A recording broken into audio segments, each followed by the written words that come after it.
اُعربت بالالف رفعا والبالیاء جرا ونصبا، اگر ان کو تثنیہ بنایا گیا تو ان کا اعراب کیا ہوگا؟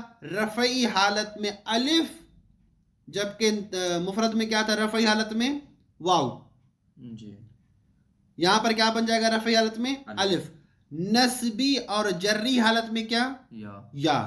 جبکہ وہاں پر صرف جری حالت میں یا تھا، نصبی حالت میں کیا تھا؟ الف. ٹھیک ہے. کما تو اعرب کل تثنیت، جیسے تثنیہ، ہر تثنیہ کا اعراب یہی ہوتا ہے کہ رفعی حالت میں کیا ہوتا ہے؟ وہ اس میں الف آتا ہے، نصبی اور جری حالت میں اس پر یا آتی ہے. یہ کیا کہیں گے؟ جاءنی ابوانے، جاءنی ابوانے. جاء فعل، جاء فعل، نون وکا یا متکلم مفعول کی ضمیر، اور ابوان کیا ہے اس کے لیے؟ فاعل ہے. فاعل ہے یعنی مرفوع ہوگا. جب مرفوع ہوگا تو یہاں پر یہ تثنیہ ہے، واحد نہیں ہے. جب تثنیہ ہے تو اس کا اعراب رفعی حالت میں کیا ہوگا؟ الف. وَرَأَيْتُ أَبَوَيْنِ، وہی ترکیب لیکن صرف نصبی حالت میں یا. وَمَرَرْتُ بِأَبَوَيْنِ، وہی ترکیب جو مررت بِأَبِيهِ کی تھی، لیکن یہاں پر صرف یا کیا ہے؟ جری حالت میں اس کی علامت ہے.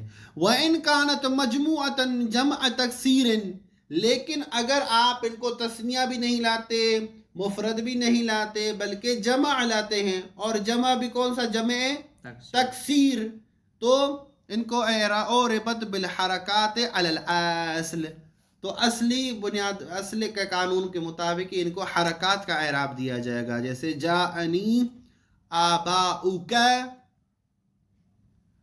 وَرَأَيْتُ آبَاءَكَ وَمَرَرْتُ بِآبَائِكَ.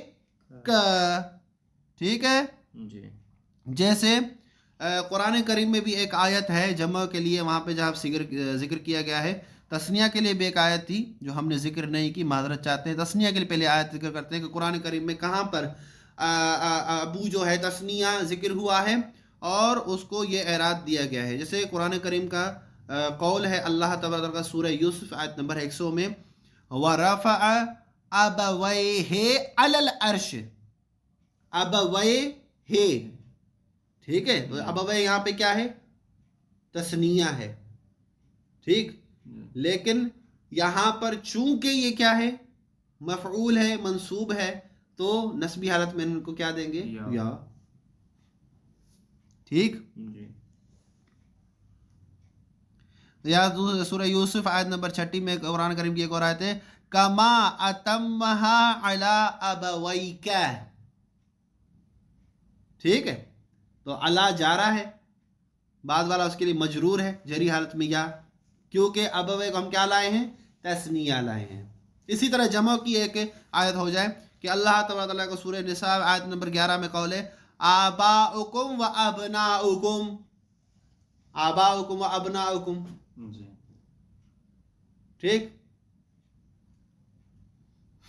اور یا دوسری آیت سورہ توبہ آیت نمبر 24 میں ہے کہ قل ان کان آباؤکم، ان کان آباؤکم، رفعی حالت میں دیکھیں یہاں پر حرکت اصلی آئی ہے. توجہ فرما لیا آپ نے؟ اچھا. وَإِنْ كَانَتْ مَجْمُوعَةً جَمْعَ تَصْحِيحٍ، لیکن اگر آپ ان کو جمع کا صیغہ بنا کر لے آتے ہیں، لیکن جمع کون سا؟ جمع صحیح و سالم، تو ان کو اعراب کون سی دی جائے گی؟ اُعربت بالواو رفعا وبالیاء جرا ونصبا. ٹھیک ہے. تو ان کو اعراب دی جائے گی کون سی؟ رفعی حالت میں واو، نصبی اور جری حالت میں یا. تثنیہ میں کیا تھا ان کے لیے؟ رفعی حالت میں الف تھا. لیکن اگر آپ ان کی جمع صحیح لائیں گے تو رفعی حالت میں واو. واضح انشاءاللہ.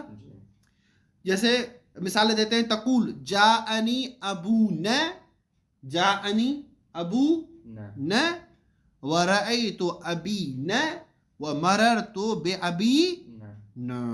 کیوں؟ اس لیے کیونکہ آپ نے اب کو تکسیر نہیں دی، تصحیح لائے ہیں اس کی.